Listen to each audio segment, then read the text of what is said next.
Combination takes place, the truth is our guide, and the vast expanse is where we reside. Hands up to the sky, let the bass ignite. Feel the groove surround us, everything's alright.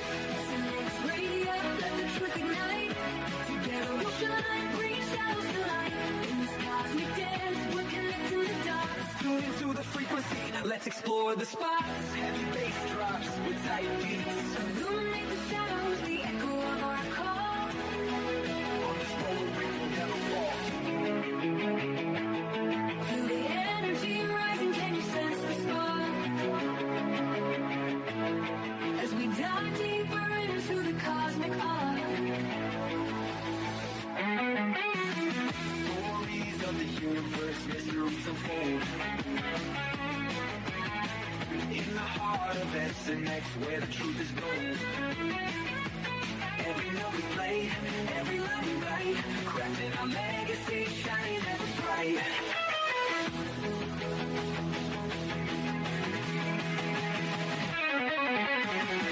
SNX radio, the truth ignite. Together we'll shine, bringing shadows to light. In this cosmic dance, we're connecting the dots. Tune into the frequency, let's explore the spot. Here in the spotlight, we're taking our turn. With the fire in our hearts, let the passion burn. SNX radio's call, ringing through the air. Together we rise, together we dare. So join us now, let the rhythm flow. With SNX radio, we're ready to go. Unraveling the mystery side by side, we stand hand in hand. In this dance of truth, let the story expand.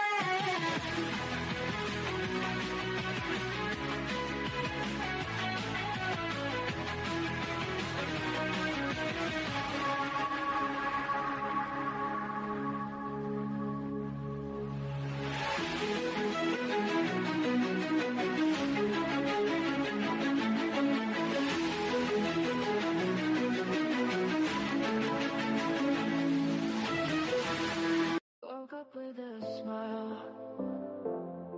sunlight on my face. Gonna make it worthwhile.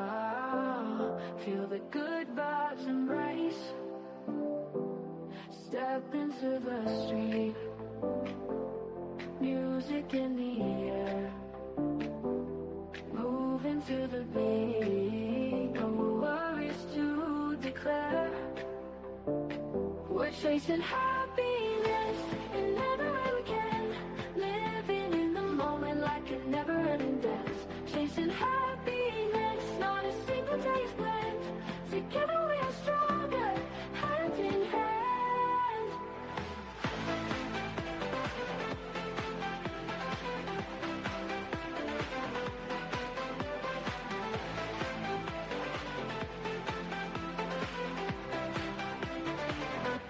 Laughing with my friends, echoes in the park, joy that never ends. Even when it's dark, stars shine in the night, mirror in our eyes. Everything feels right underneath the skies. We're chasing happiness in every way we can. Living in the moment like a never-ending dance. Chasing happiness, not a single day is planned. Together we are stronger, hand in hand.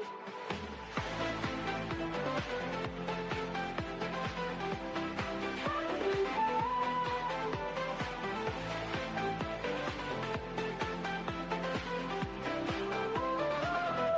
Laughing with my friends, echoes in the park, joy that never ends. Even when it's dark, stars shine in the night, mirror in our eyes. Everything feels right underneath the skies. We're chasing happiness in every way we can. Living in the moment like a never-ending dance. Chasing happiness, not a single day is planned. Together we are stronger.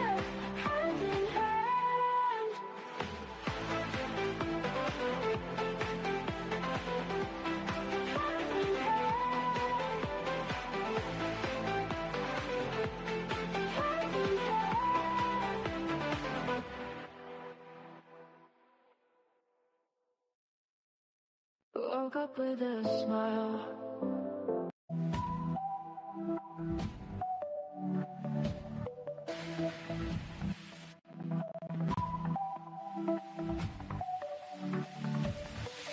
In the skies they're cruising fast.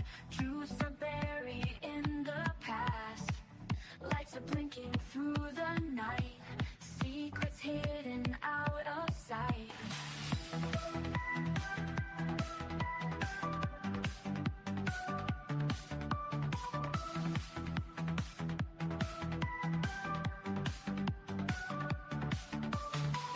Stars reflecting coded blinks. Messengers from distant links. Whispers travel through the air. Signs of life beyond despair. Let the veil no more disguise. We'll uncover all their lies. Truth embargo meets your end. On this journey we'll transcend.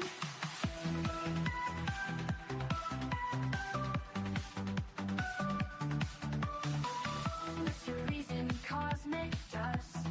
Unveil secrets we can trust. Hidden realms of shadow play. Night gets brighter every day. Voices from the great unknown. Echoes of a world they've shown. Across galaxies they roam. We're not in this fight alone. Lift the veil, no more disguise. We'll uncover all their lies. Truth embargo meets your end. On this journey we'll transcend.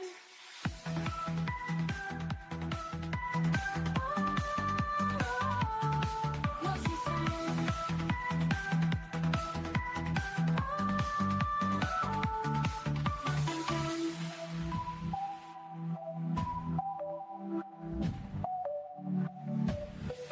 Mysteries and cosmic dust. Unveil secrets we can trust. Truth embargo meets your end. On this journey we'll transcend.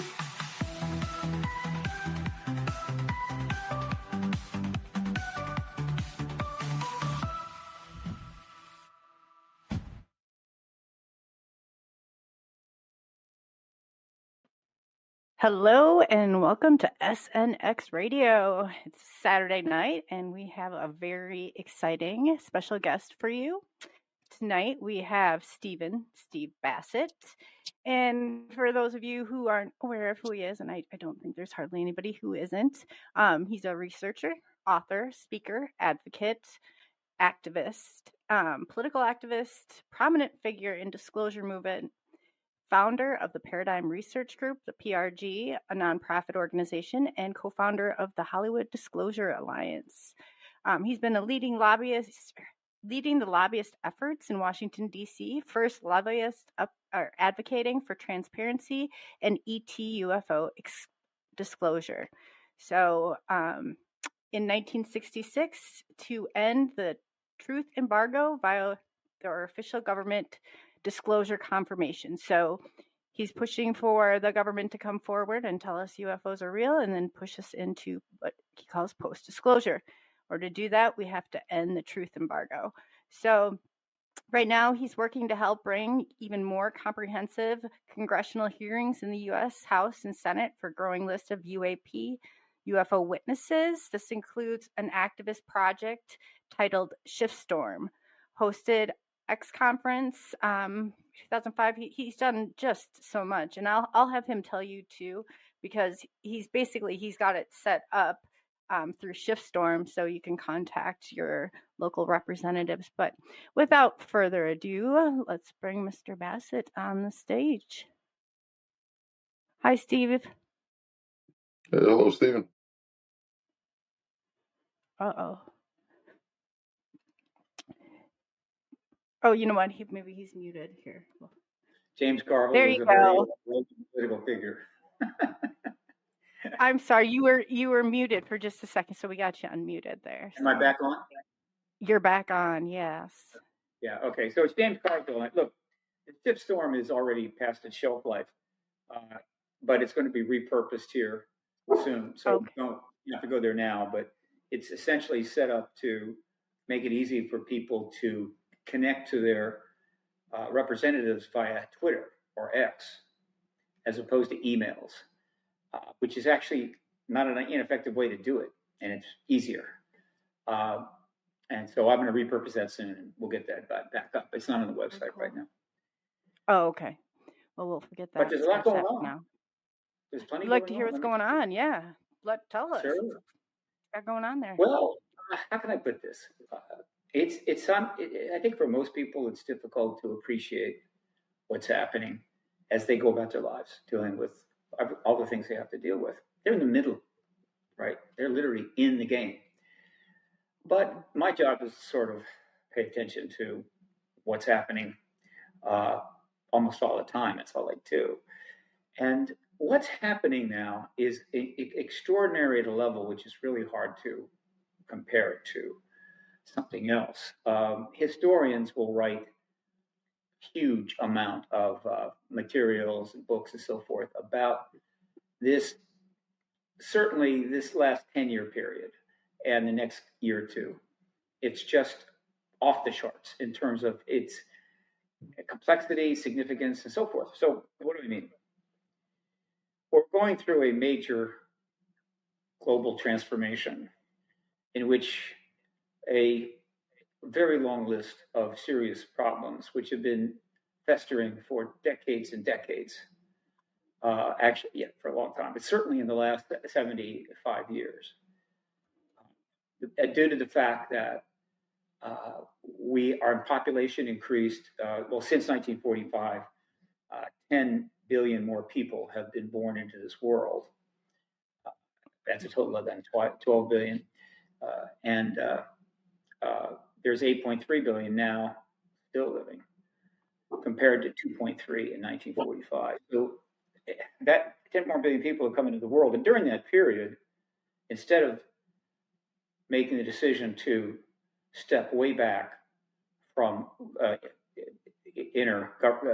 country warfare, which we've been doing forever, take advantage of that moment. We set up the UN, tried to get some detente worldwide and settle back into some organized countries that are not constantly trying to cut each other's throat.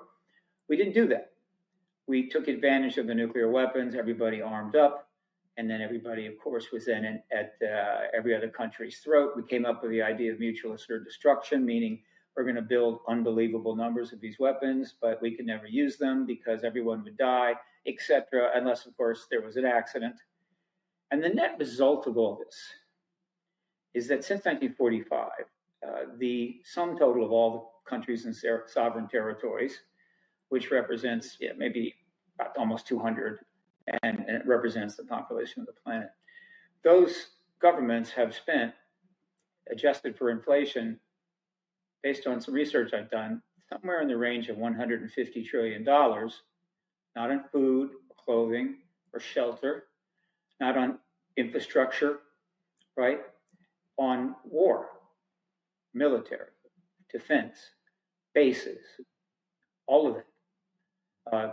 Probably 100,000, maybe 120,000 nukes have been built. Many have retired during that period. And of course, submarines, all 9 yards, $150 trillion. This is all in the name of peace. Yeah, all in the name of peace. Well, you see, that was going to be a problem, because the 10 billion people that have been born since we had 2.3 billion people in 1945 put enormous pressure on governments to provide, or at least have an organized society where people can live a life. And they didn't have the money. They spent the trillions of dollars on their war toys. And so these people suffered and died of starvation. They were used, enslaved, whatever. Billions of people have been extremely unhappy and didn't have the basic needs. At the same time, we were also ripping the environment apart, creating another range of problems. And that's 75 years of this situation, which has created a very, very bad outcome. So how do we account for this? How do we fix this? We got 8.5 billion, 3 billion people. We're still spending in the range of 10 trillion, maybe more a year. We don't have the resources to take care of everyone. That's creating terrorism, mass migration, unrest, political unrest. And what do? We're just continuing to do exactly the same as we have, except that things are now, the wheels are falling off. For those that are not paying attention, it's okay. Just forget everything I just said and just relax, have a couple drinks, go to bed. But for those that are paying attention, you know exactly what I am talking about. The wheels are really falling off, and things are going to go very, very bad. Now, this has happened before to many, many large civilizations and empires.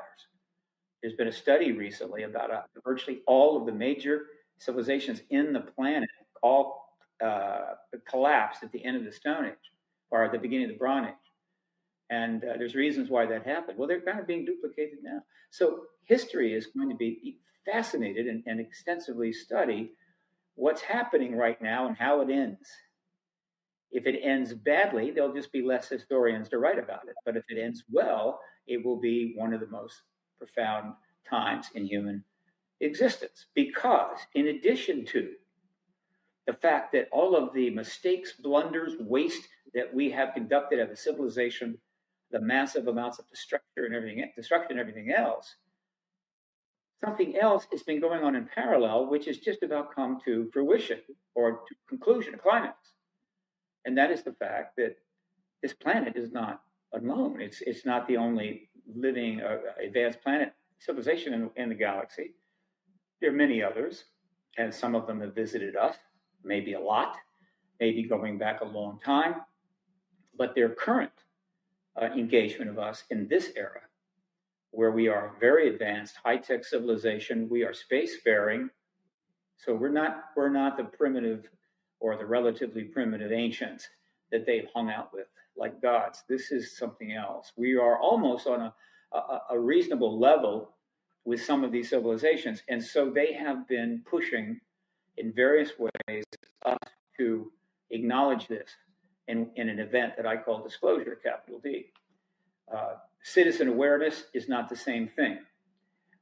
Disclosure is a formal confirmation by nations, their heads of state, so that the doors open, the evidence and materials come out, the science is available to all, and we actually go into ultimately open dialogue with these extraterrestrials.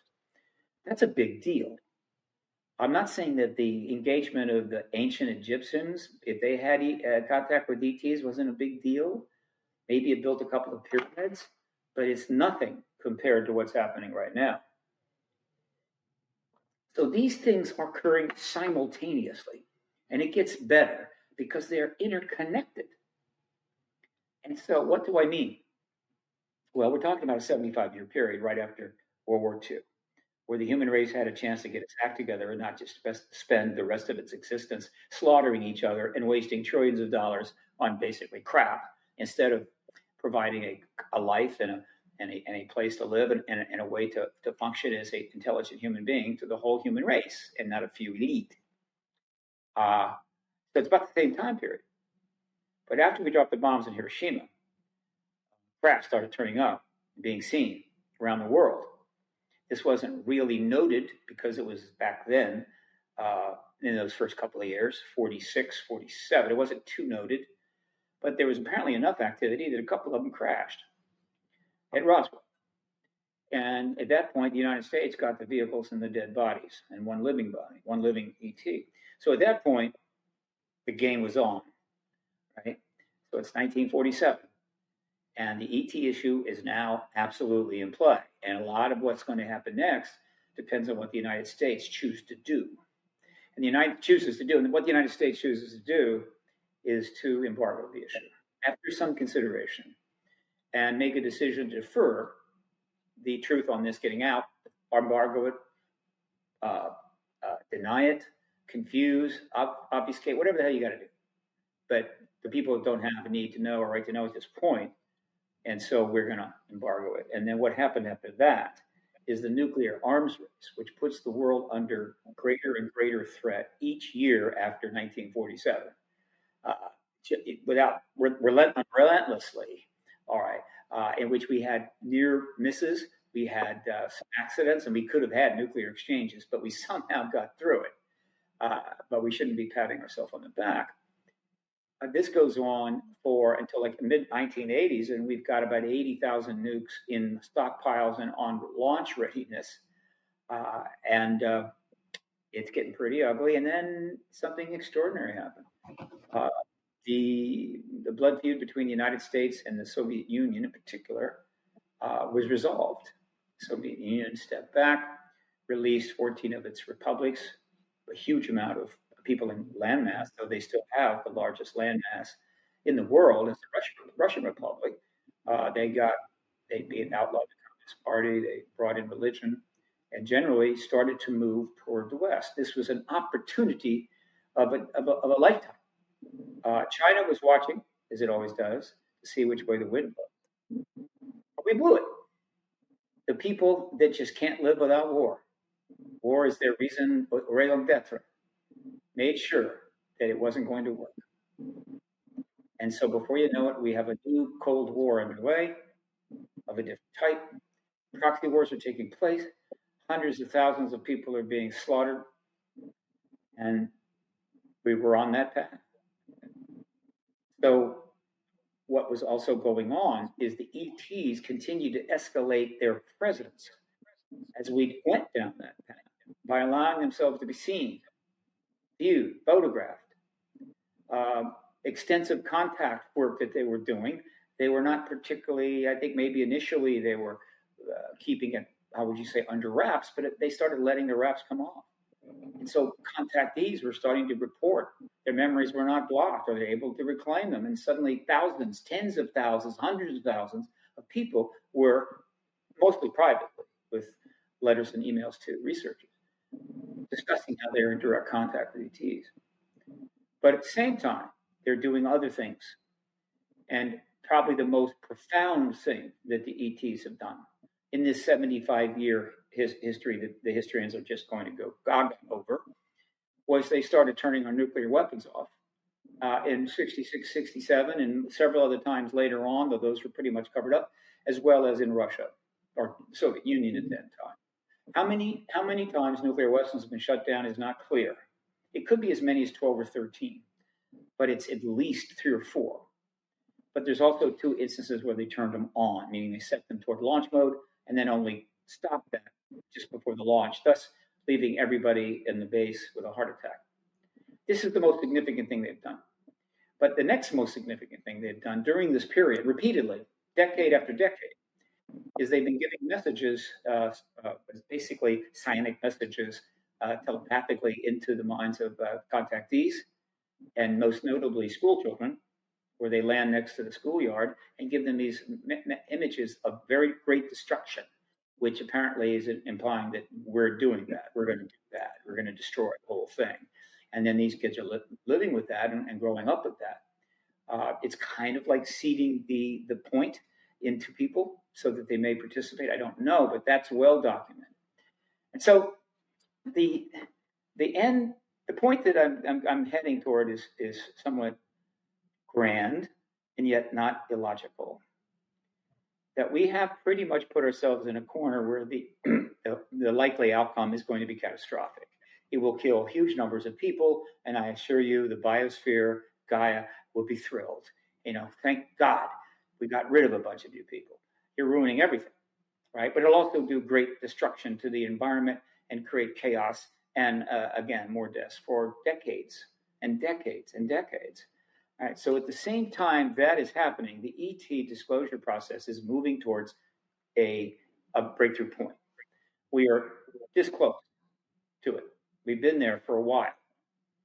So we have these 2 things going on together. Both of them are monumentally significant, and they're connected. That's why I say this is an extraordinary historical time, no matter how bad you think it is and how badly it's affecting you. Like maybe you and all of your friends got fired last week without notice. That's not good. Or the economy is going to take you out. I don't know, but there's a lot of pain going on. But it is part of these extraordinary events. And the final point is this.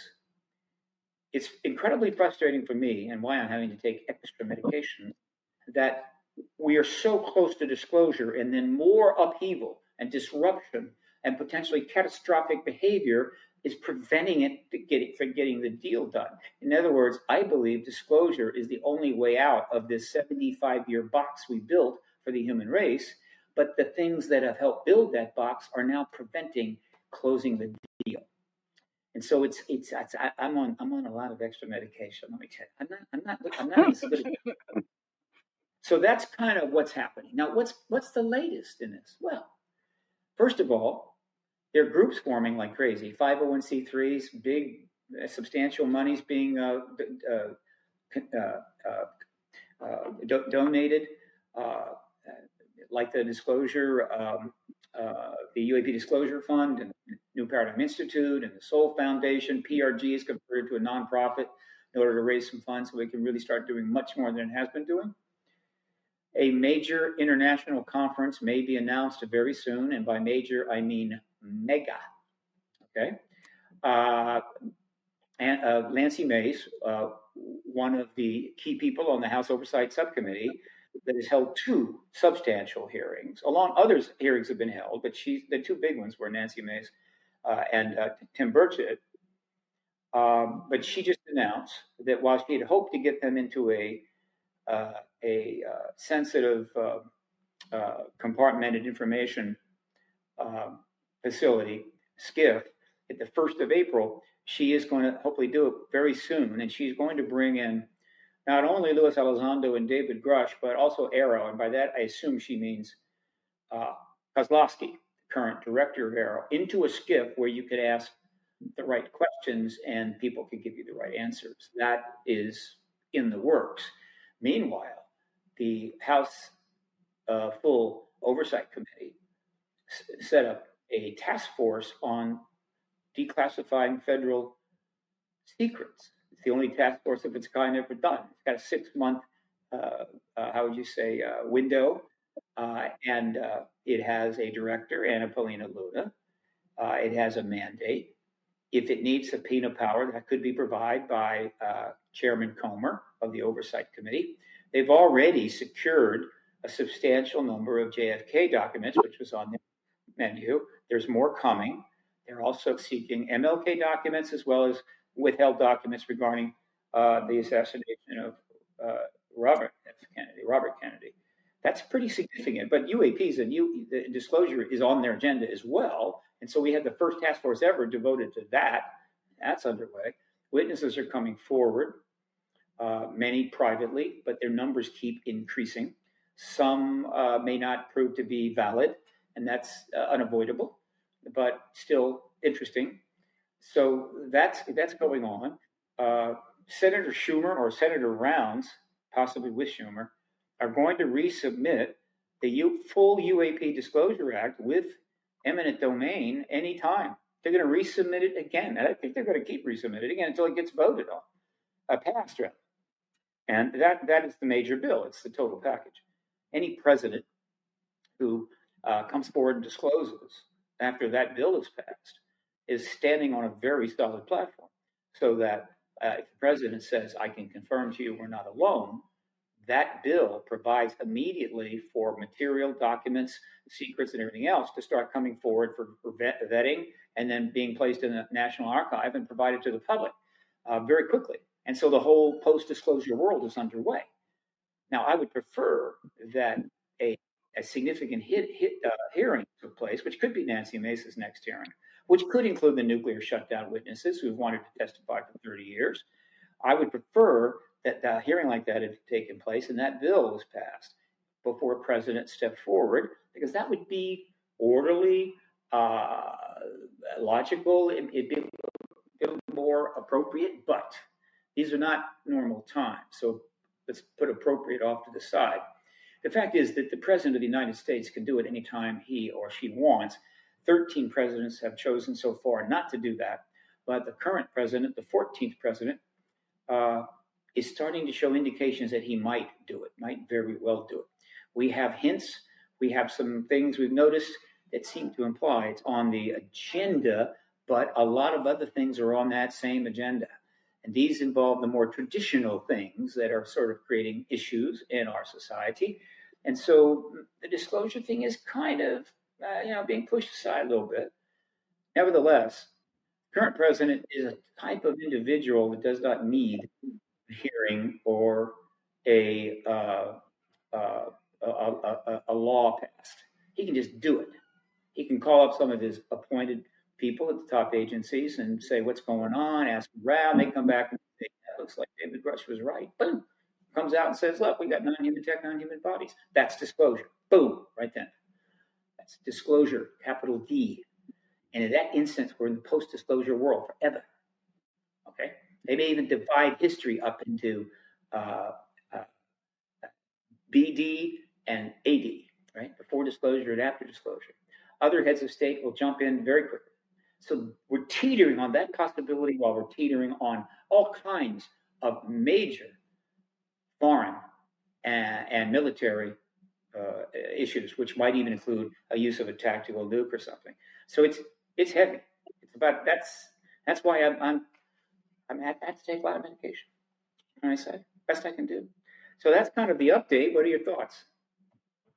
Boy, people seems like are getting tired of the bureaucracy. I mean, we had Project Blue Book, and between that and what we've had now, you had yourself 40 people come forward with your disclosure. How many more credible people do we have to come forward before they have to admit this is going on? When you can stop, like you said, end wars, you can end famine, disease, hunger, the energy crisis. It's more than people are having experiences. It's more than that it's happening. It's what it can do. The end result. I'm Sure. bored with you with what you're trying to do here.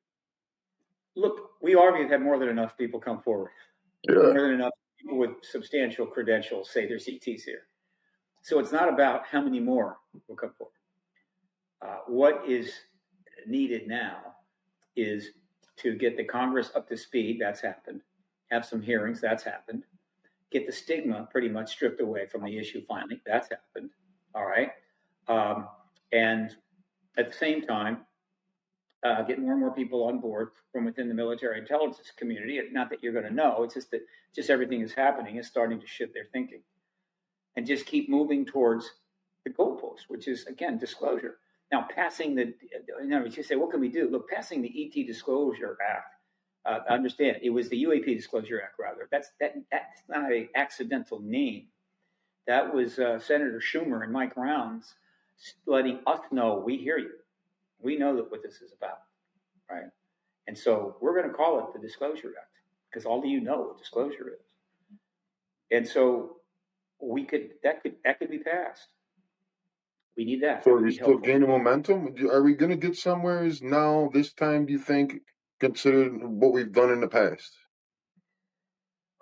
The one thing I can say is we've been through extraordinary times over the last 7 years, certainly, and upheaval, political chaos at a level that hasn't been seen since probably the turn of the 20th century, back in the early 1900s, leading up to World War I. But it may even be surpassing that.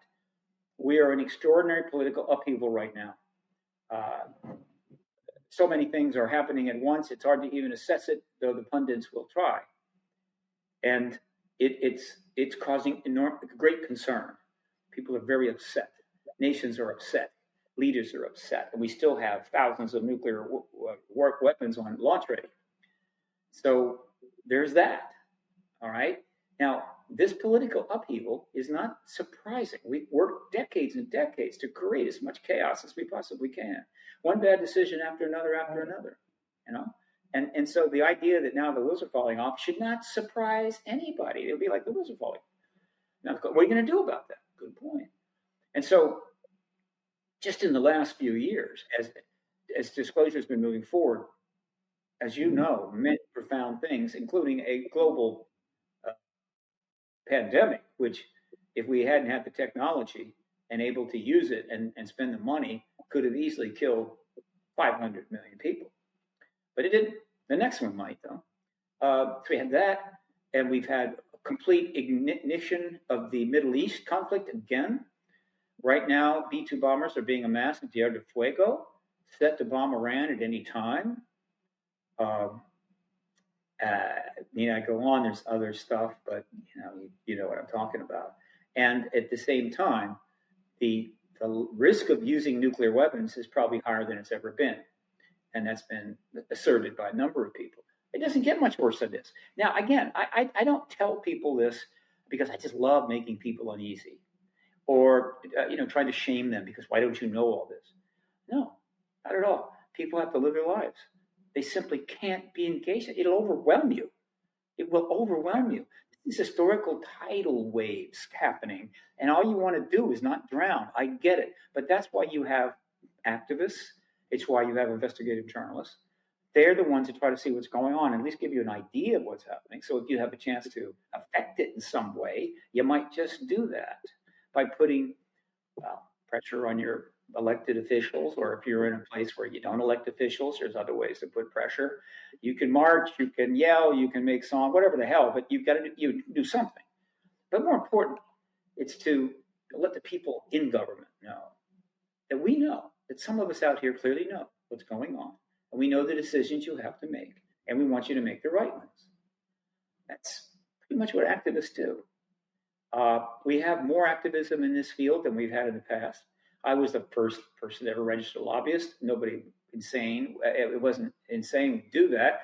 Now there are a number of people that are registered lobbyists, and there's probably going to be more. And more activism is happening in this issue. So here we are. I mean, this is the update. I'm not understating it. And if it goes really badly, everybody in this country will know. And everyone in this country will have a, a challenge to face that may be more than they can handle.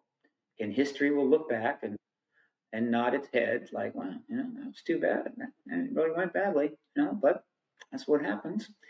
And that'll be our legacy. We screwed everything up, wouldn't fix it, then blew everything up and blamed everyone else ourselves. So true, too. What are your thoughts on Canada and them releasing? They released videos of a crash, allegedly, and they're talking about disclosure, too. What are your thoughts on that? Sure, that's good. We don't need any more videos or evidence, but every little piece that does come out is both a blessing and a curse. Every new little piece comes out for people that don't know much about the issue, kind of lets them know, hey, there's something going on. There's something going on. On the other hand, people that know about this issue very well and know its history, they say, oh, we've seen that. That's the same old thing. It's the same old thing. Stop doing it. I get it, right? But all of this, because the stigma is almost gone, it's much easier for things to come forward. The media is covering it like crazy. I've got 7,000 linked articles on my site in the Paradigm Research Group in the Print Media Archive just since 2017, 7,000 mainstream public articles, journalism. It's covered heavily.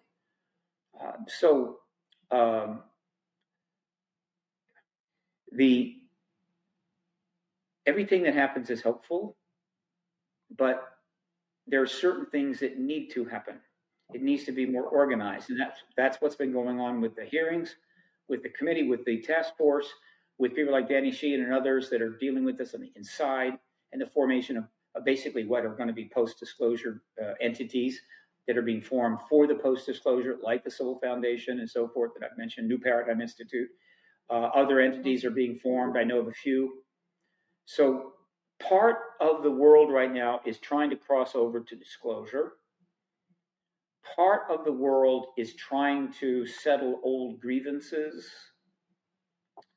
Part of the world is trying to go back to an earlier time. There's a lot of countries, there's a lot of religions, there's a lot of people. And so the idea of cohesive global interaction or cooperation is still difficult. However, many think, as I do, that a disclosure event, above anything else, has the chance to bring nations and religions together in common purpose, not to defend ourselves against the indefensible, but to address it as a species, as a planet, hopefully in open contact with ECTs, and maybe go to places we've never imagined before, reach visions we couldn't possibly have done before. Disclosure is the door to the future. If we don't open that door, there is no future. Yeah, Have I bummed you out? absolutely. No, no, I'm taking in everything you're saying. I'm just wondering what you talked about a bill that they were going to in place, and it's called disclosure. So I'm just UAP wondering what that Disclosure Act. entails. The UAP Disclosure Act. It's up on the website. You can see it. It's up on the internet. They submitted it in 2023. It got cut in half, but there is a half that is in place. It's helpful. It's actually started some things, but a major portion of the bill was taken out, was resubmitted in full the next year, and then withdrawn, and it's about to resubmit again. There are 4 pieces of legislation that have been put into law since 2020. And prior to that, there had been none, 0. And they're trying to get the 5th in. They're going to submit it again. Maybe it'll pass this time. So for those that don't understand the history of this issue, they're unable to recognize these transcending firsts and how much has happened. So for a lot of, particularly the younger generations, they see the last 7 years as the normal. It's like, well, so what? What's going to happen? Why should anything change? But then they don't understand that the 70 years prior to that. So they don't understand how powerful that what has happened in the last 70 years is. I do. My job is to let other people know and to try to encourage others to act and to get involved, not only in getting disclosure, but also the post-disclosure world, which that's when things get really underway. You want to have things to do. You want to have causes, issues. You want to get engaged. You want to volunteer. You maybe get paid. The post-disclosure world is going to be like a reset of the globe. A lot of the same problems will be there, but a whole range of new possibilities suddenly come into play. And nothing, of course, would help everybody more than just simple cooperation between nations and stop this zero-sum game crap we've been playing forever. We must rise and you must fail. You must fail so we can rise. And if you don't get that, we'll have to kill a bunch of you until you give up. We've been doing that for 12,000 years. And now we can't do it anymore.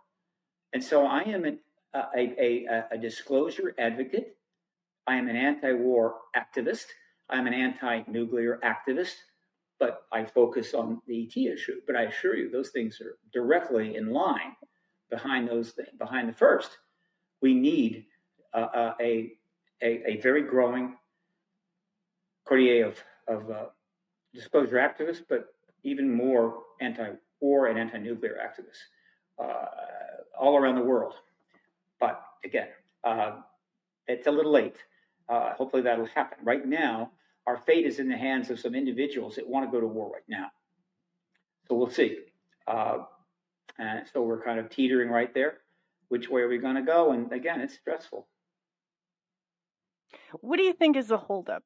Truly, the holdup. I know they talk about the people and about everything else, but I just feel like we're to a point where it has become, like you said, the stigma has been dropped, that people are aware and they're open to it. So what truly, I know that their technology, I know all this other stuff, but what do you think is the biggest barrier in all this?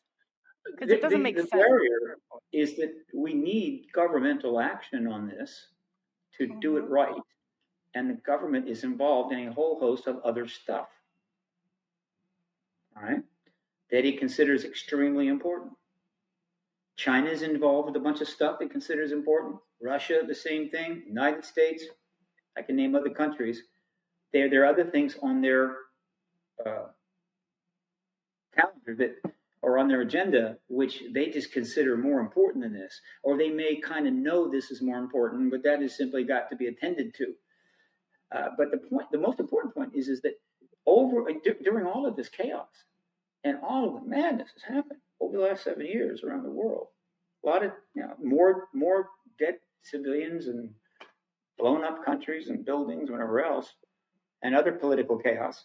The disclosure movement has never stopped moving forward. It's just slowed down, and it certainly hasn't gone back. 1969 and the Robertson panel and the destruction of Blue Book and NICAP took the issue way back. But that's not happening. It just slowed down. And so we are, this particular event disclosure, which is a political act by a head of state, is competing with 7 or 8 major global issues of potentially great destruction. And so it has to, make a case for itself. Why should you pay attention to us as opposed to this other stuff? And that's just the nature of things. You just don't. Nobody's just going to get out of your way unless you just run to the end zone and make a touchdown. You're going to have to fight your way there. Right now, we're getting some resistance, but we're not stopped. We're continuing to make some progress every month. Well, it seems like what's slowing it all down is getting that secured skiff that's, why does it take so long to get a secured skiff like this, to have these conversations? I don't know if it's slowing us down. It's just one of many, many things that we could do. The difficulty getting a skiff is that everybody that's going to be in it's got to be greenlit for clearances and any agencies or whoever they're working for and so forth. It's not just information gathering, it's also pretty political. And so there was resistance.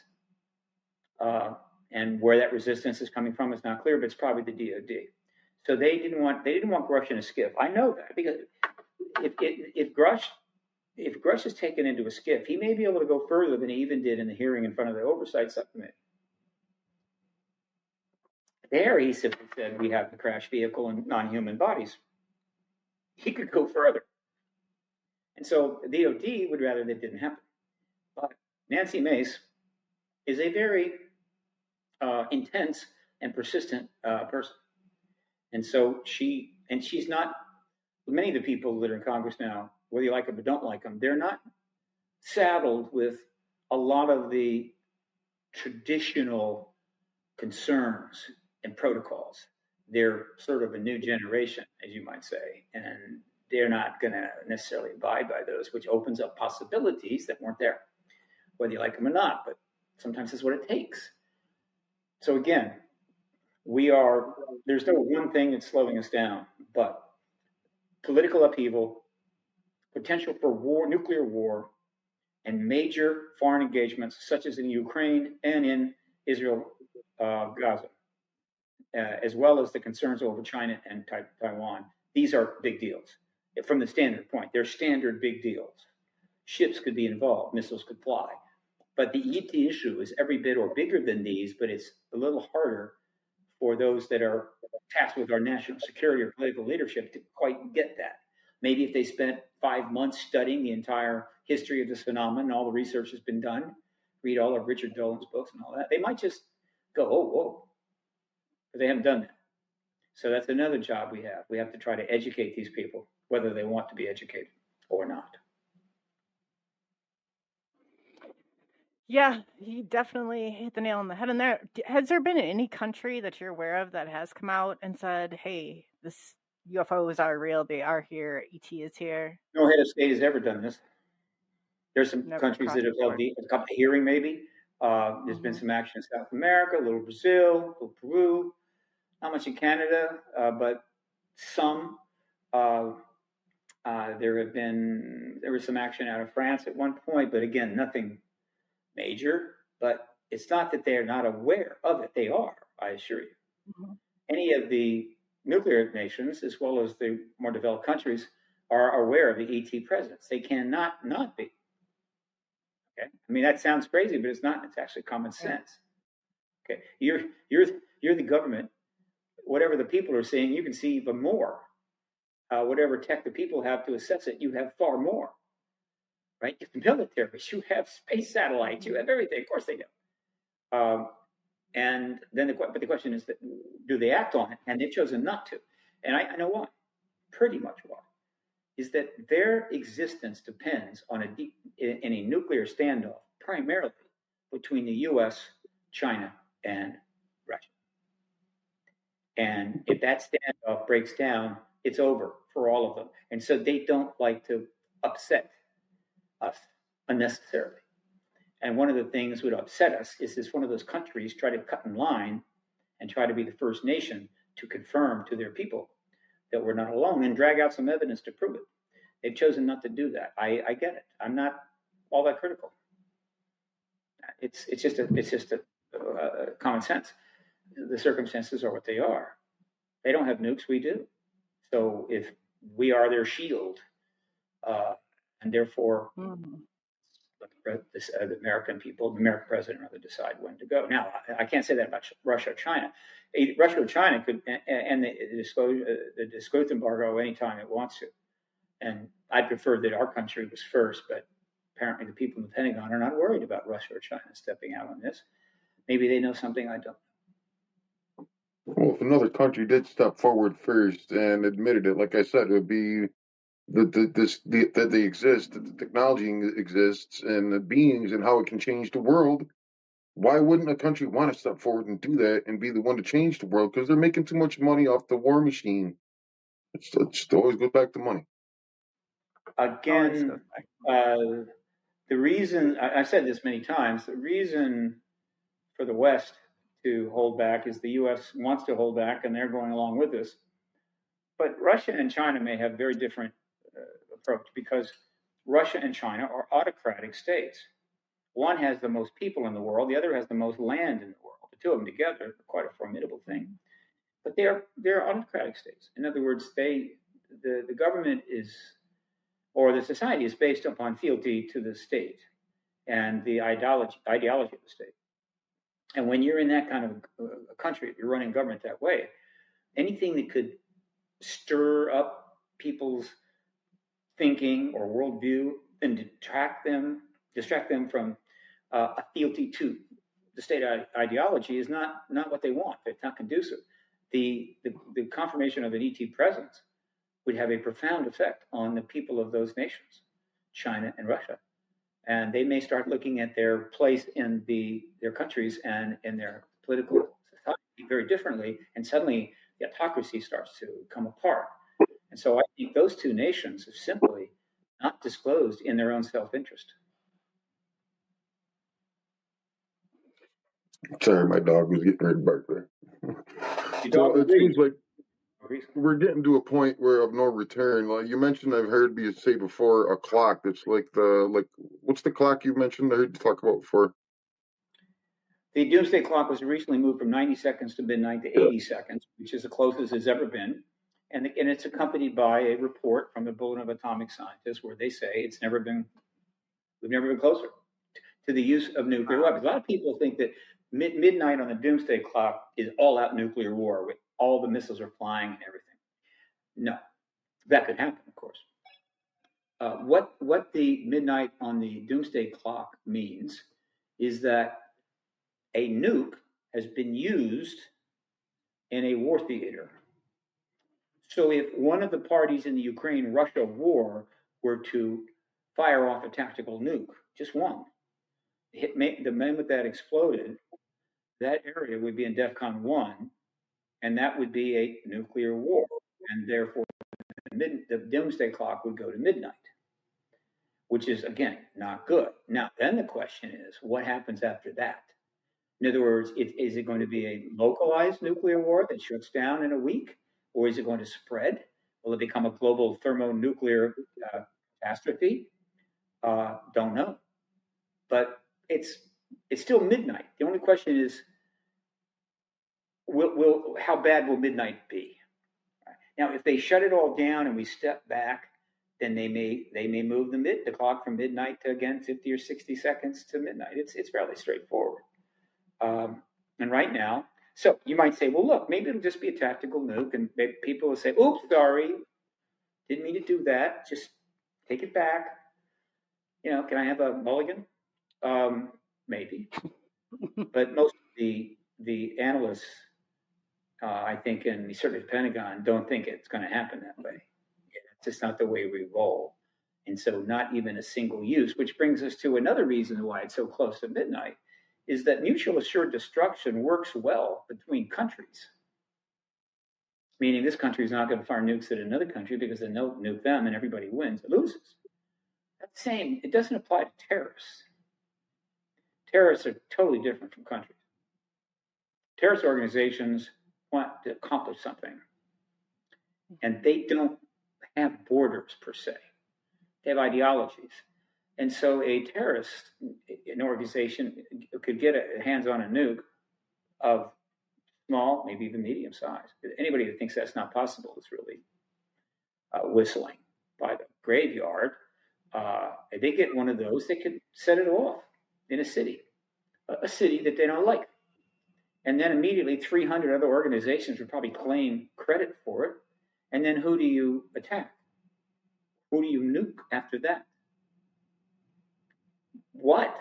You don't. I mean, so it's a very, very tricky situation, and everybody's going to think that somebody's going to nuke somebody, and that sets off an international nuclear war. So, and the idea, so what I'm trying to say is that a terrorist group is far more likely to ignite a nuclear weapon than a country. And a country knows they're going to know where the country comes. That's why you track when any rockets are launched, they track the trajectories, and they know exactly where it comes from and where it's going to land. But a nuke going off in a rental car, a rental van in the middle of a city, been parked there for a couple of days, you don't know. Oh, you'll try. You'll get the going, and you'll be doing the surveillance and stuff and checking cameras, and you're going to eventually come forward and say, yeah, that nuke came from this country and the other country. Are you kidding me? It's not our. I mean, it is an insult to our galaxy that this civilization, this far into the game, is acting this stupidly, insanely, immaturely. It's kind of an insult. The galaxy is embarrassed for it. Has to apologize to other galaxies, the Earth, hoping that maybe we'll get it together. What do you think about AI and the part AI plays in all this?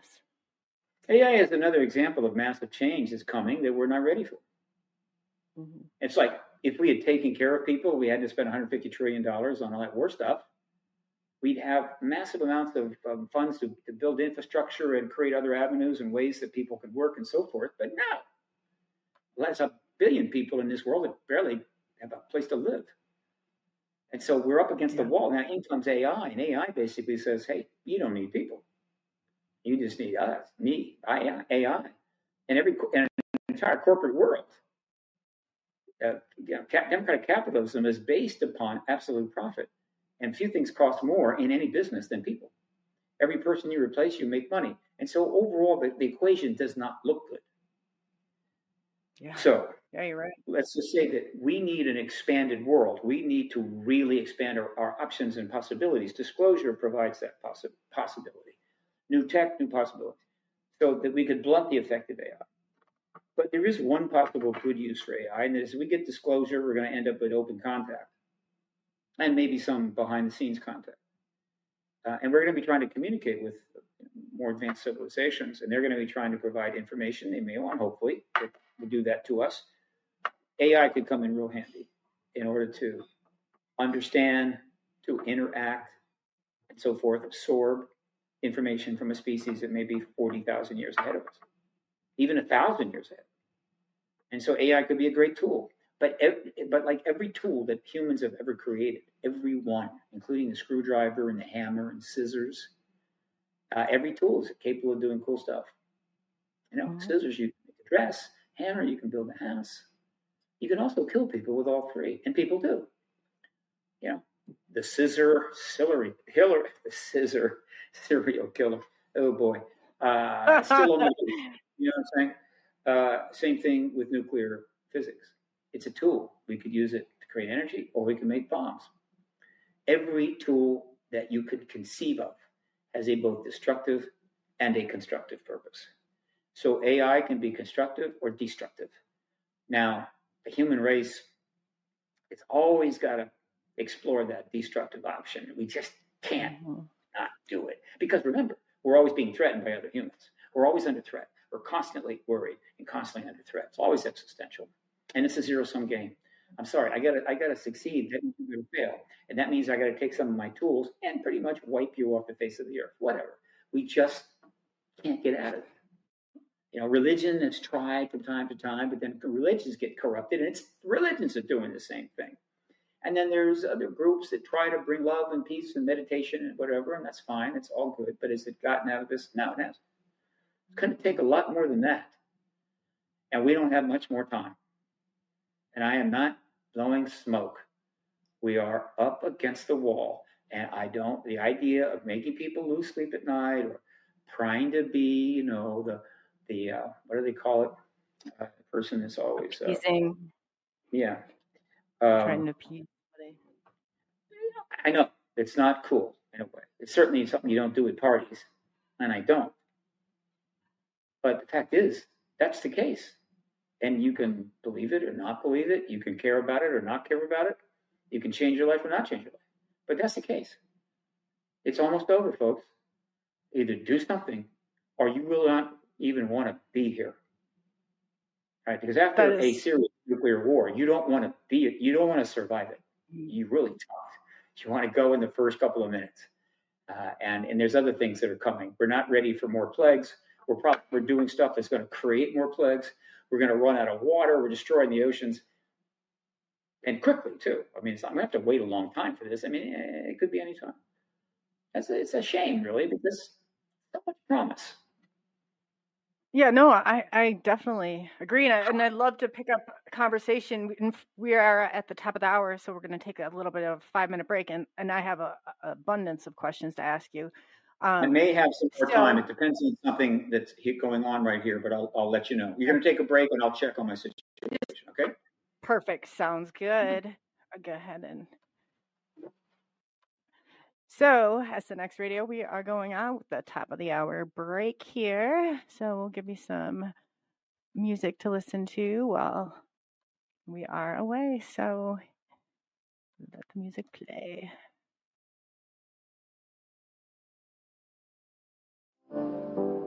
Gonna make it worthwhile. Feel the good vibes embrace. Step into the street. Music in the air. Move into the beat. No worries to declare. We're chasing happiness and never ever can. Living in the moment like a never-ending dance. Chasing happiness, not a single day is planned. Together we are stronger, hand in hand.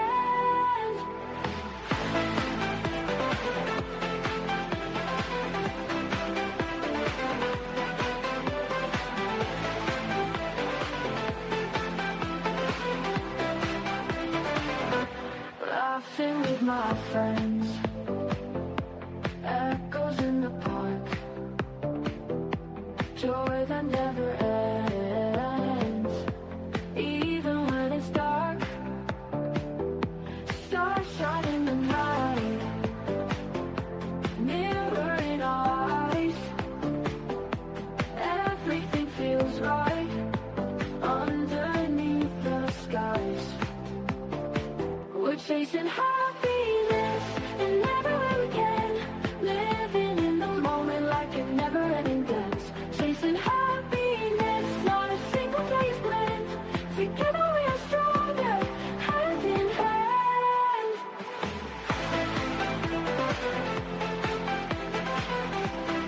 Hand in hand.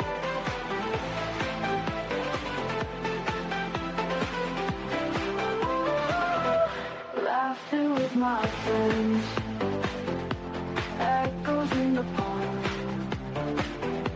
joy that never ends, even when it's dark. Stars shine in the night, mirror in our eyes. Everything feels right underneath the skies. We're chasing happiness and never ever can. Living in the moment like a never-ending dance. Chasing happiness, not a single day is planned. Together we are stronger, hand in hand.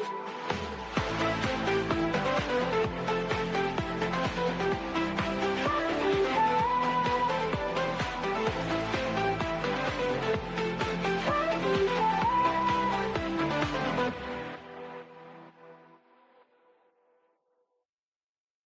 Woke up with a smile, sunlight on my face. gonna make it worthwhile. Feel the good vibes embrace.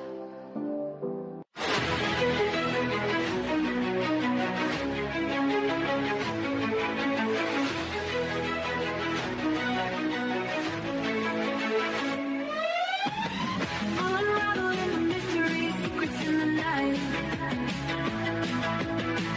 We travel through the cosmos, ready for the flight.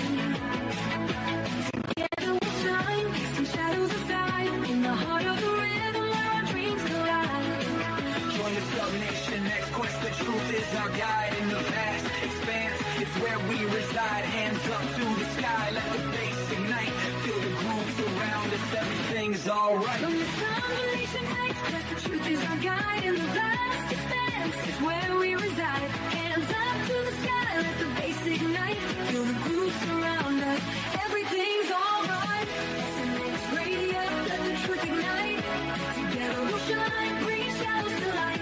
In this cosmic dance, we're connecting the dots. Tune into the frequency, let's explore the spots.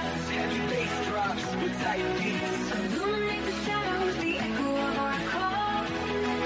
On this road we will never fall.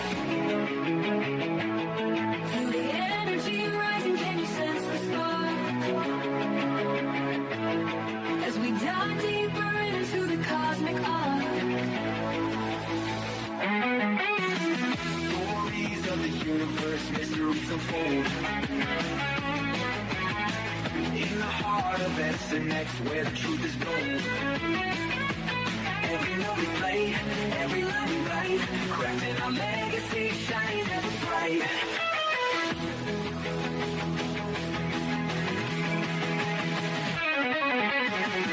SNX Radio, let the truth ignite. Together we'll shine, bringing shadows to light. In this cosmic dance, we're connecting the dots. Tune into the frequency, let's explore the spot. Here in the spotlight, we're taking our turn. With the fire in our hearts, let the passion burn. SNX Radio's call, ringing through the air. Together we rise, together we dare. So join us now, let the rhythm flow. With SNX Radio, we're ready to go. Unraveling the mystery side by side, we stand hand in hand. In this dance of truth, let the story expand.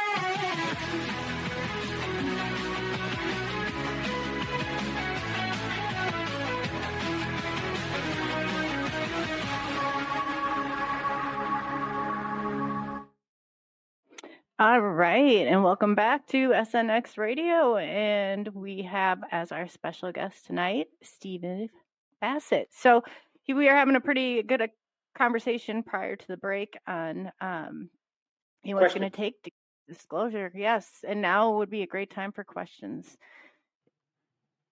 So, yeah, I guess I'm going to start it off.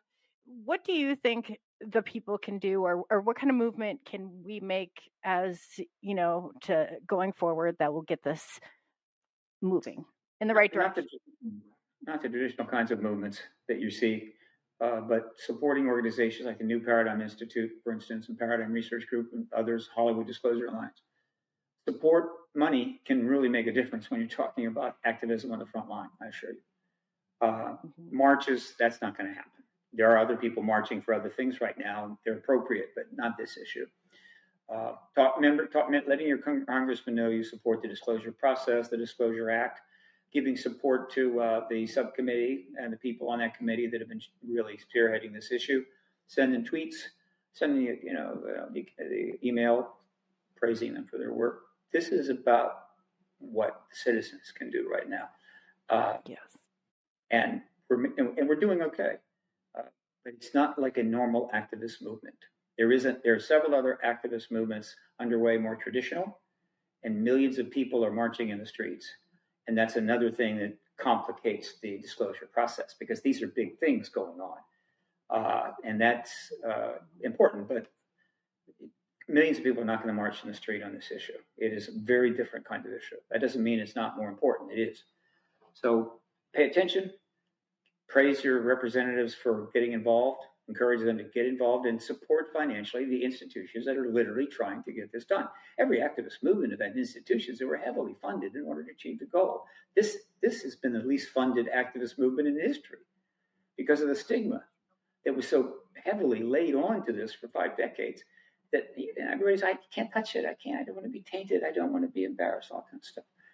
And it's really not the case anymore. So your financial support, and everybody's 501c3s, would be the most important thing you could do. We have a question from Chris. Steve, do you really believe that religious leaders and power brokers will let society ever know the truth? Yeah, absolutely. It's not their role to do that. The truth will come out after disclosure from heads of state, not from religious leaders, and the public will have great demands, and then the religions have to decide how they're going to deal with this new world. Now, the Catholic Church has made it quite clear it's all ready to do that, and that's about $1 billion. Well, you count the Catholic and the Christian world's pretty okay, but the Catholic Church certainly. The Asian religions have no indications of having a problem with that. That leaves the Muslim world, which is about 1.7 billion, and I don't think that in terms of their belief systems that there's a real problem, but that particular group of people are under a lot of pressure. They're dealing with a whole lot. They have a lot on their plate. And so it may be a little more inconvenient for them to have to embrace this post-disclosure, but I don't think they'll hold back. I think they'll get on board. There's nothing to, by any of the major religions, have nothing to win by objecting to the post-disclosure world and the presence of ETs, which will be proven is already proven, but then the proof will go to a whole other level as stuff stops coming out of government after government. There's nothing to gain by pushing back at it, and they won't. Religions have been around for these thousands of years because they're very adaptable, and people really need religion, and so I wouldn't worry about religion. So I guess what is a post-disclosure? Once the president or somebody comes out and says, hey, aliens are real, UFOs are real, what happens from there? Post-disclosure. A lot.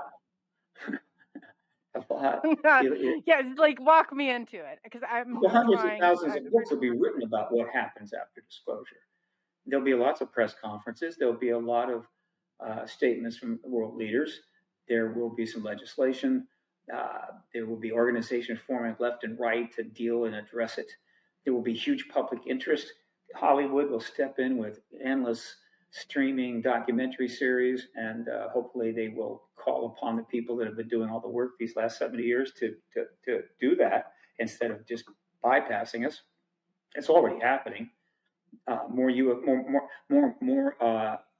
sci-fi movies with ETs in them will be more realistic, and so forth.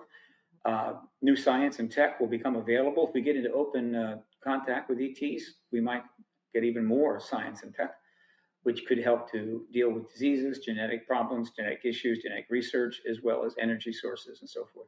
It's a whole nother world. It will, in short order, be a whole nother world. Some people think that just the iPhone and game box created a new world. Well, it kind of did. It's a different place. I certainly, a little hard for me to kind of get into it, but that's trivial compared to the new world that will emerge in a post-disclosure reality. And that's about as far as I can go. All I can say is it will be big, and I hope you get to live as many years as possible in that era, because it's been nothing like it. What kind of controls do you think that they're going to put on this? Like, I see AI, and then I'm thinking, how are we going to be able to determine the difference? Because we're going through the 5th industrial revolution. Well, that's a separate matter. I was talking about disclosure. AI is another matter. Yeah. It's just more technology and a tool. If we have to decide legally how to use this tool. We have to decide how to regulate it. We'll give it, what guardrails to put up, or we won't. But we have that ability if we choose to do it. We usually always kind of choose poorly. But whatever, these tools and this science is going to come along. The problem is not new science and new tech. The problem is we haven't built the proper social structures to deal properly with new science and new tech. And so it's always a curse and a blessing, and it doesn't have to be. Yeah, I get that. I guess I'm just wondering, with the use of AI and the government having control of the narrative, how that doesn't ever end well for anybody. So I was curious. If the government does that, it's abuse. If people use AI to create fake this and fake that and create havoc, then it's abuse. Yeah, I agree. What can I say? And the government can abuse it. People can abuse it. It's a tool, an incredible tool. Science fiction writers have been writing about it for the last 70 years. The question is, are we smart enough to say, wait a minute, let's figure out how to use this tool for the good, for the best overall, or how do we use it? Do we weaponize it? Do we use it to get political power? Do we use it to become a trillionaire because a billionaire just doesn't cut it? I don't know. But it's worth at least mentioning that this is a decision we as a society will make. And in a relatively democratic country, you can have some role in that decision making, though people are starting to just give up at this point, just throw their hands in the air and say there's nothing I can do, and just let themselves be rolled over. But that's not just people; it's bad politics. The political system is also breaking down. Everything is breaking down. So certainly the political system is not, immune from that. So it's again, it's not good. No, I agree with you. It's making I used to be, we'd be able to analyze videos or we'd be able to analyze things, but now it's with AI, it's almost become indistinguishable between one another. So all they have to do is pass a law that you must state anytime anything that you are any information you're giving, however you're giving it, video, whatever. If it contains AI, in other words, actually has AI product in it content in it, you have to acknowledge that. You have to say this contains AI. That needs to be a legal requirement.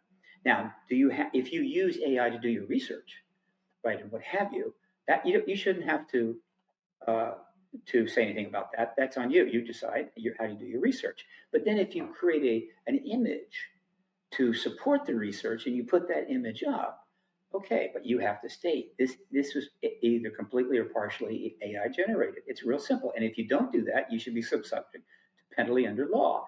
This is not a difficult bill to pass. Will they do it? I don't know. Yeah, the failure of our government to not pass bills we need to pass is probably really well known throughout the entire Milky Way. And people say, oh yeah, that's the Earth. We heard about them. Yeah, they can't do shit. You're right. What's stopping them from coming forward and saying, "Hey, we're here, we're real"? Because it's not their agenda. It's not on their agenda. Does not, in this point, include that. I'm not saying it couldn't happen in the future, but clearly, force majeure. Here we are, whether you like it or not, is not on their agenda yet. It's that simple. If they wanted to, they could. They choose not to. Why? I hope one day they'll tell us. But they will come forward eventually. Yes, dear? I'm sorry. Okay. Sorry. It's okay. Go ahead. Oh, no. I just wanted to know what your thoughts were on Robert Dean, who said that they're walking up and down the halls of our Pentagon, that they are, what your understanding is. You can't rule out that possibility. You can't. Okay. I'm not inclined to think it's true, but you can't rule it out. We just don't know. And that's troubling. But we don't know. Yeah. And some ETs look very much like us. So, again, without disclosure, it's just nothing but a speculation generating unnecessary anxiety. And anybody can make these claims, which is fine. I don't have any problem with it. Under the truth embargo, really, it's hard to nail anything down. So all I can say is it could very well be true, and it could very well not be true. So I just kind of set it aside and focus on what we clearly can deal with, that we do know surely about, and not and leave these other matters to be resolved in a post-disclosure era. Yeah, absolutely. It's a lot. It's a lot to sort through, and it's a lot to. And I see you watch on YouTube, and everybody's having these fake, prank your parent or so and so, and then you see the response of them, and it is a little bit alarming, to think that how this will actually come about. It usually comes about how we least expect it to come about, but. You mean the abuse of it is alarming? Yeah, I understand. But it's going to be some, and just prepare for it. Just understand it's going to happen. There's going to be AI used to try to destroy somebody's reputation with fake videos and whatever the hell. There's unlimited mischief that can be done. We need to get used to that possibility so we don't overreact, right? Right. Some laws need to be passed, some effort to try to regulate. Understand, the internet starts in the late 1990s. Social media doesn't come in until 3 and 6. The cell phone thing doesn't really explode until a little after that. We're just babes being handled computers and fancy stuff. And so, yeah, it's going to be awkward. That doesn't mean we won't get better. But again, these are tools, how to use them.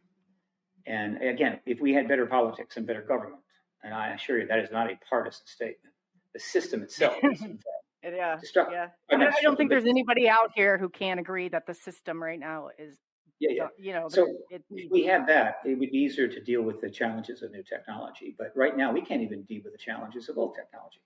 We can't even pass a budget. So other countries have different problems. I mean, every country has different reasons why they're really not able to do what needs to be done. We know what ours are. There are others that have very different challenges.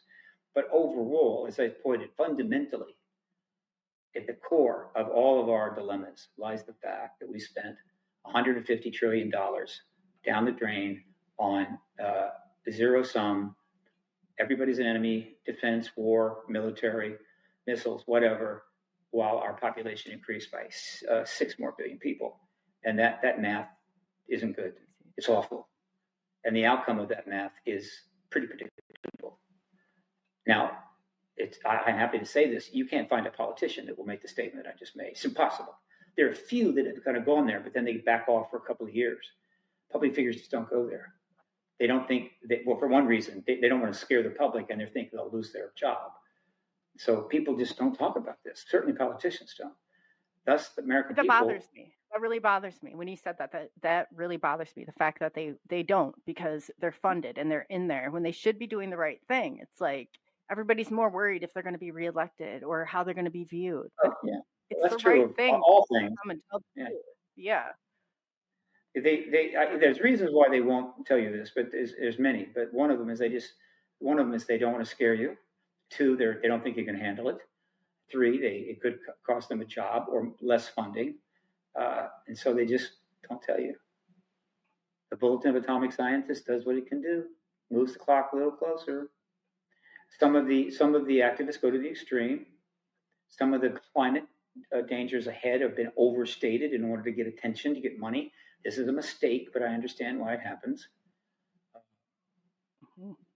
And that tends to make it a little more difficult to come to common purpose on this. But the situation is dire. But you don't want to believe it, that's perfectly okay. I have nothing to gain by saying that. I don't have kids, wife, dogs, cats that I'm trying to take care of by putting out false information, or if I did have kids and so forth, I'd be even more anxious. I'd be much more anxious, and but probably more willing to then talk about it, because unless we change our ways, then the kids are pretty much screwed. Oh yeah, this next generation. Oh boy. Yeah. Oh boy. I mean, we've had. Go ahead.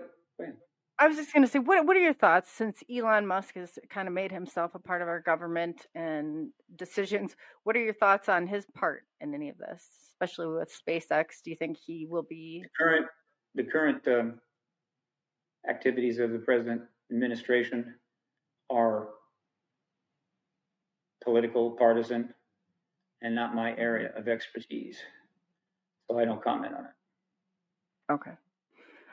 I just didn't know if Elon Musk would play a part. You just never know. So, who are the major, I guess, players in all this pushing forward, other than, I know you had talked about Joni Ernst before, and I'm just wondering other ones around. The politicians, many politicians have dipped into the issue in our Congress. You've got Mason, you've got Lona, you've got Burchett, you've got Burleson, you've got Moskowitz, you've got Schumer, Rubio, Gillibrand, Browns. That's a lot. And there have been a few others that have dipped in, and they're dipping in important ways, including passing legislation. So that's good. And then in the outside of government, you've got a lot of retired or no longer active people who have great resumes, such as Elizondo and Mellon and Gallaudet and Nell and many others, and of course Grush, so forth. So there's a lot of gravitas there. So there are plenty of people that have really put themselves on the line. And if this issue wasn't so previously tainted and so controversial, probably would have generated a lot of action beyond even what we're seeing. But more are going to come forward, right? More are coming forward, I assure you, because the bar has been dropped, stigma's gone. And so it's hopeless to really think you can hold back this tide. And those that are clinging to the truth embargo within the management of the truth embargo, wherever that is, really it's a losing game. And maybe they just want to hold out as long as they can because they would rather not have to put up with the any criticisms or embarrassment or shame or whatever. Maybe they're just hardcore national security people that if we don't spend $1 trillion a year on military and defense, we're all going to die, as opposed to if we do spend it, we're probably going to die, whatever. But there are plenty of high-level people going all the way back to Keogh, a Marine Corps pilot, good man who came forward early on and said, clearly these are extraterrestrials. And they had to work hard to keep him under wraps. I mean, he did the best he could. And then since then, many people of substance, astronauts and so forth, have come forward and said it's true. But we haven't gotten disclosure, have we? Because it can't come from men. It has to come from the head of state. So what is your thoughts? Does Congress have the security clearance to even get the correct intel? Yes, it does. Okay. It does. Because I have heard that a couple different times that they did not have that. No, not the whole Congress, but there are individuals in Congress who have very high security clearances. Now, one of the problems may be, are they being excluded from USAPs? Are there entities and programs out there that have been subtracted from the system? Unacknowledged special access programs seem to be candidates for that, meaning no matter what your clearance is, you can't get there because it doesn't exist. If that's true, then that's going to have to be fixed and some more laws passed. But they took the black budget and they blacked it out, so now nobody knows even where the funding is going to. And a lot of question is, what is ours? What is our experimental crafts and technology out there? Well, yeah, obviously. If we develop tech that we're using, it's still classified and we don't even know.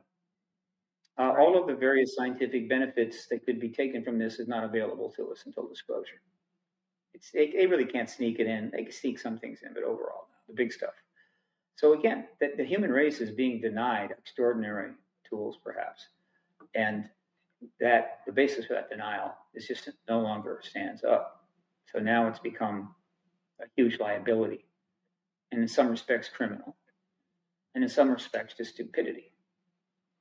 But it has to end. The truth embargo simply has to go.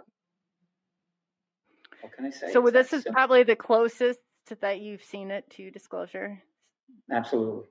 Never been this close before.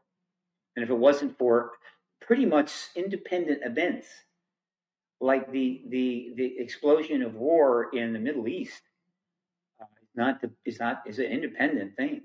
The invasion of Ukraine had nothing to do with ET stuff.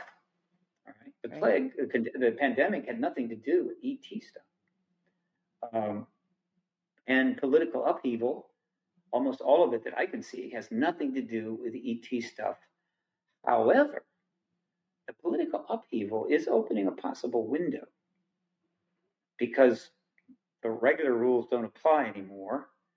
People are wearing shorts in the Congress and Capitol Hill to events, and it's not out of the question that this president in this situation might very well just do it. And if he does, he'll get one of the greatest political legacies of history. He will be discussed forever as the president, the leader who was the first to finally tell the entire human race, all 8.3 billion, that this non-human presence is real and true, and the tech is real and true, and we have been engaged by them, and we're going to engage them some more. That leader will be discussed for, well, a long, long time. The second leader to confirm it, nobody will know that leader's name in 10 years. You're right. Well, what do you think is stopping them from disclose? I don't really think it's the people. I don't really think they care that much about the people, to be quite honest. What do you think? It hasn't been enough development within the legislation. Hasn't been enough consensus yet. It just hasn't reached a point of decision. And so they want the hype. For that are many. But overall, it's a collective decision inside government to do this, and we haven't reached that point. It's maybe later the historians, if they do massive interviews using AI or whatever, can come up and say, "Oh, here's what was happening." I can't describe what is the reason on any given day. The president just said, "Come out and do it," but there's probably 1,000. All I can do is paint the basic picture so people have a sense of it, and others may see an opening in the wall and go through and add a little punch to the process. I don't know. The activist's role is not to dominate or really demand, but primarily to inform and to lead in the sense that they're paying attention, they're letting you know what's going on, they will help point the way. Right? It's not like a charge out of the foxholes into the machine guns. No. Activism is complicated, but activism in this genre is really complicated and only just getting underway, frankly. But after 70 years of research and effort by citizens, so consequently, we don't need a lot of time to get the activist matter settled, fortunately, but still seems like a long time. Have you ever thought about like a day of disclosure or something where you could get people around the world to out and pushing towards that matter? Have you thought about getting that? people out on their feet? No, I yeah, right. I know. World Disclosure Day years ago. Computer. There's a website called worlddisclosureday.org. I picked July the 8th because July the 8th was the same day that the press release went out, right? And it's also, which announced that we have a saucer, but the July 8th is also the second conference or showing by Ramey that evening that, no, it's just a weather balloon. And so I made July the 8th to be Disclosure Day. And I didn't have the resources to make a big deal out of it, but I put it out there, and there's been some articles. But UFO Day, it had much more history behind it. So they said, you hear a lot about World UFO Day. And I forget what day they picked, but World Disclosure Day, I take it. And if disclosure happens, I will instantly go to that website and change the World Disclosure Day to that day. And I don't know, maybe do some things with that website. Yeah, no, I think that'd be great. Are you kind of getting a database of the people in support? Because I think that's probably important. Well, 5,000 people put in signed on to that, about 5,000, and then it kind of faded out. I still have that list. But this started years ago, so it had no chance of really going anywhere much. But it was just one little thing. I've done a lot of little things like that too. Kind of no, I know you've done a lot for disclosure. Much as I can. I'm just wondering, like, what if you're. I know I started a local grass movement group, and I started a database with all the people, and that way I could send out messages when I needed to, or to get them out when I needed to. But I think that the community right now is they're ready to erupt.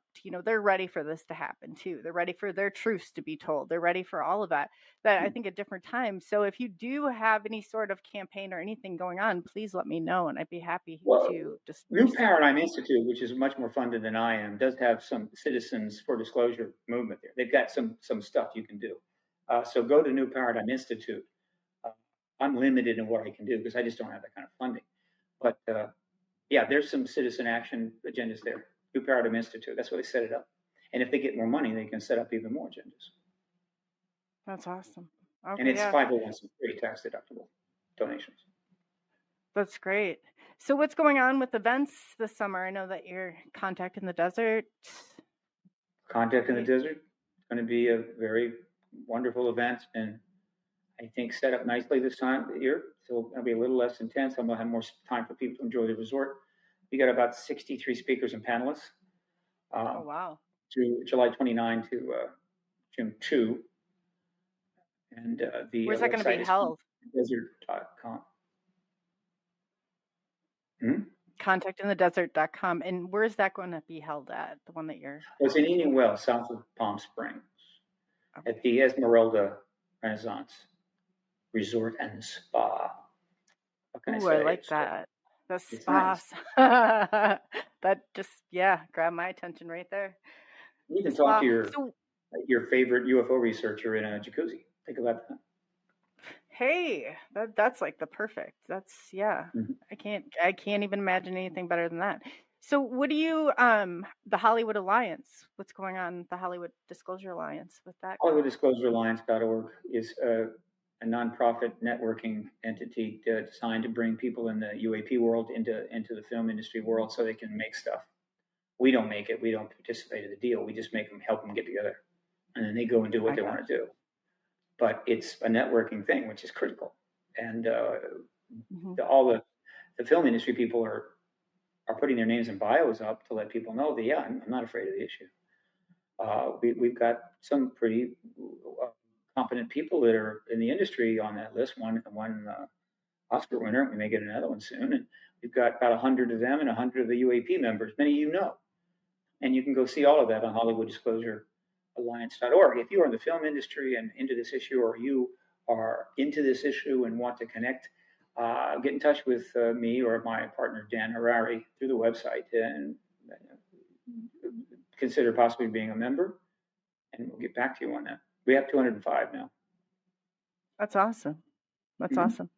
Yeah, no, you definitely have your hands in a lot of stuff. I know you had a situation. I don't know how much time you have left to get going, but I was wondering if there's any last thoughts that you have, or anything you want to leave people with until we meet again.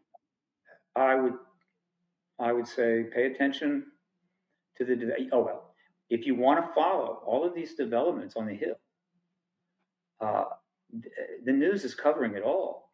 And so if you go to paradigmresearchgroup.org, my website, or just Google Stephen Bassett, comes right up. And you go to projects ongoing, and then you go to Print Media Archive, you can go read them all. Say the last 7 years, there's 7,000 articles they just show everything that's happening. The news is covering it. They're not backing off, and you can literally see it unfold in the news. So if you want to really get in, that's a cool thing. You could do that. But what I really, really need people to do is to take advantage of the fact that I'm now a nonprofit. There's some projects I'd love to do. I simply don't have the funds. I do not. From the day I started, I made several decisions. This is 30 years ago. One, I would never put up a paywall. And two, I would not sell merchandise. That it would be funded by supporters and speaking fees. But I didn't go nonprofit for many years for some reasons, but now I am. So I'm a 501c3. And so I just get about 25,000 as one major project I can do right away. And that's a serious conference in Washington, near the White House, on this subject. Nothing but UAP and disclosure speakers. This would be a pretty high-level deal. I've done many of these already. I know how to do it. But it's not something you can just do now and bootstrap it. You just can't do it that way now. We're at another level, so you've got to have seed funding. So if somebody drops about 25 on me, boom, I'll launch that project immediately, and that will probably lead to other things. But that's one way people can help. There are so many people out there with huge, very large amounts of money. We know that. We have more millionaires in any country. We have, I think, more billionaires. But whatever. The point is that they give huge amounts of sums to all kinds of causes. And that's great, but not this. And the reason is the government's gone to great lengths to taint it, to make you afraid of it, to make you fear it will hurt you. And so they just don't do it. I get it, but we're in a new place now. It's a cool thing to do. I mean, you can obviously save the whales and the ocean and all that stuff, and there's plenty of candidates who would love to have millions of dollars, and they get it and need it. But this issue just doesn't get funded, and that really can change, but not yet. I'm hoping people will understand that this is the most profound issue in history, and if you're helping to make that happen, I think it's going to be a very self-satisfying and productive thing to do. You had all these. So no merch. You're not going to sell any PR. You're not going to sell any PRG merch. No. merchandise? And No. the Hollywood Disclosure Alliance is, but it fits to it. The way what it is, it's no problem. But not, I won't do it. I'm an So activist. are you taking any donations on your site, or because you said that there was Well, nothing? yeah, that's what I'm saying. I'm a 501c3. Okay. I'm not going to have a paywall. I'm not going to sell merch. I have to get support, and it's tax deductible support if you're an American citizen. Yeah. And that's why I set it up. And yeah, there's a full donation section there. It's very professional, and I'm just hoping that somebody gets it and realize, wow, this is a big thing going down here, and here's how I can help. Now, some of these other organizations, they're looking for $1 million, and they'll get it, I think, and that's fine. I'm small. I don't need $1 million. I just need enough to keep making things happen and doing projects. That's where things are at now. Thank you for letting me put that out. Paradigm Research Group. Oh no, yeah. And the website is under construction. There's going to be a lot more added and changed there. So it's not, whatever, what is there is okay, but it's not organized the way I want it to fully, but that's coming too. So. But you get the idea. Let me know when it is, and I'll get it up on our site, because I know I'd love to donate. Like, I think that's a great cause. You do a lot. Whether people, you're not experiencers or whatever, nobody can deny the fact that you are done a lot and that you're pushing for this to come to light. And that's really important. The donate button is at the top of every page. In the bottom, rather. That's At the good. top and the bottom. Yeah. All right, well, look, I've got to go. Gotta go, Nicole. Well, I appreciate your time. I appreciate your time. So yeah, and we'll definitely be in touch soon, and then get those links, and I'll have those up so other people who are watching can go and they know where to donate also. So yes, I'll talk to you soon then, Steve. Thank you so much for coming on. Thank you. You are part of the podcast army. We're going to get disclosure one podcast at a time, right? Amen. Right. All right. Yeah, so we had a night of Stephen Bassett. He's going, I mean, the things that he's done and is doing is definitely going to help our community. We need to get this out there. We need the truth to go out there. And it's so important that everybody, I mean, even if we can't agree on all grounds, that we can come together and agree on this. So everybody's got unique parts to play. I know that the experiencers see this a bit differently. By how it impacted our lives and how it still impacts our lives. So I think the best thing is that it come out and that the experiencers definitely monitor that narrative. I don't want to hand that over to our government officials. That definitely will not get us anywhere, I don't think. So on behalf of SNX Radio, thank you everybody for being in the chat. To Mothman, and I got Michael, Anthony, Virginia. It looks like Cryptid and Paranormal Research. I mean, thank you everybody. Andrew Rollins, and I know I missed a few. If I did, I apologize. But yeah, thanks for everyone for being here tonight. And we will see you again next Friday night at 7 p.m. Central Standard Time, 8 p.m. Eastern Standard Time. And again, thank you for taking the journey into the unknown with SNX Radio.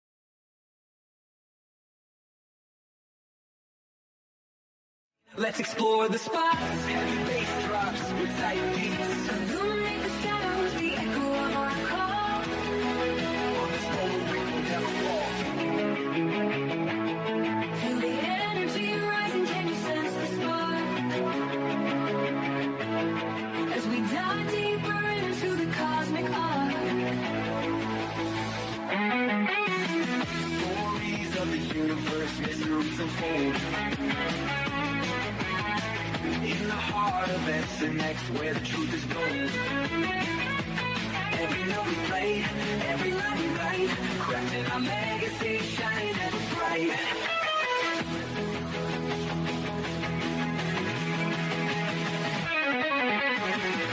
SNX Radio, let the truth unite. Together we'll shine, bringing shadows to light.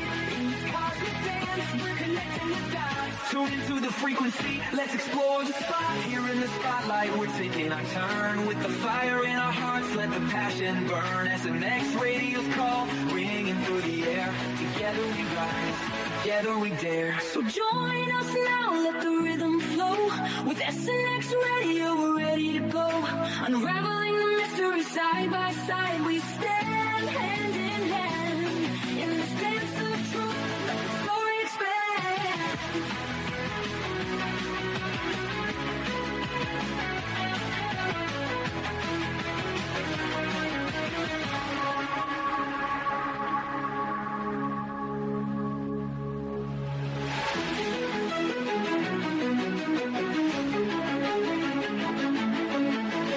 Sparking nights in the dark night glow. Flashbacks from the track, watch the past unfold. Got a story to tell, of courage untold. Rise up from memories, watch us take control.